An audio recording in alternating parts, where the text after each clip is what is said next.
Good morning mga idol. Nandito ngayon si nanay. Pumunta siya dito sa online natin. Wala mang pangbayad si nanay. Naghingi siya ng tulong, kaya tinulungan ko si nanay. Bibigyan ko siya ng online police clearance. Libre ko na lang sa kanya kasi kailangan daw kasi ni nanay para yung may gagamitan daw siya doon sa police clearance niya. Kaya ilibre ko na lang sa kanya para hindi na siya magbayad. Kasi wala daw siyang pera, kawawa naman si nanay mga idol. Papauwi ka pa ng Zamboanga, Nay.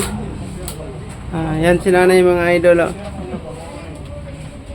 Mabuti na dito napunta si nanay, hindi sa ibang store kasi ililibre na lang natin sa kanya yung police clearance mga idol. Wala na siyang babayaran. Ay, thank you. Papunta ka ng Panay, Zamboanga. Papunta pa siya ng Zamboanga, uuwi na daw siya doon. Nagbakasyon ka lang dito, Nay? Nagbakasyon ka lang dito.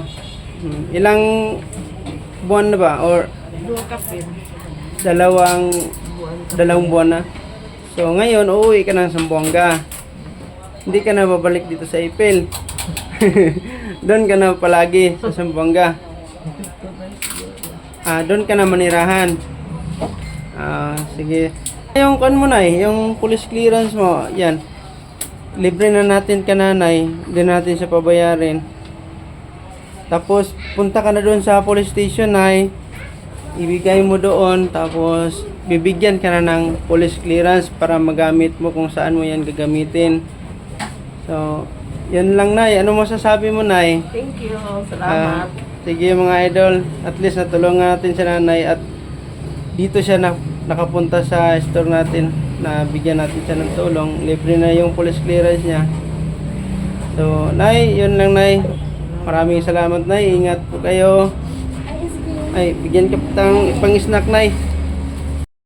Malapit nang umiyak si nanay mga idol.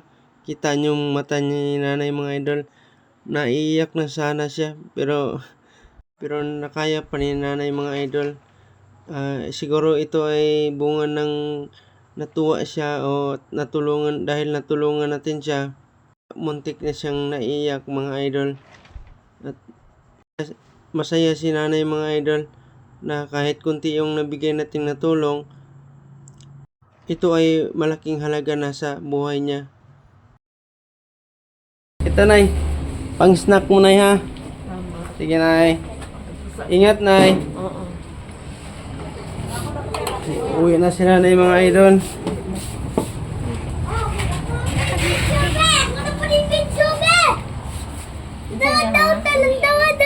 Uwi na si nanay. Ako.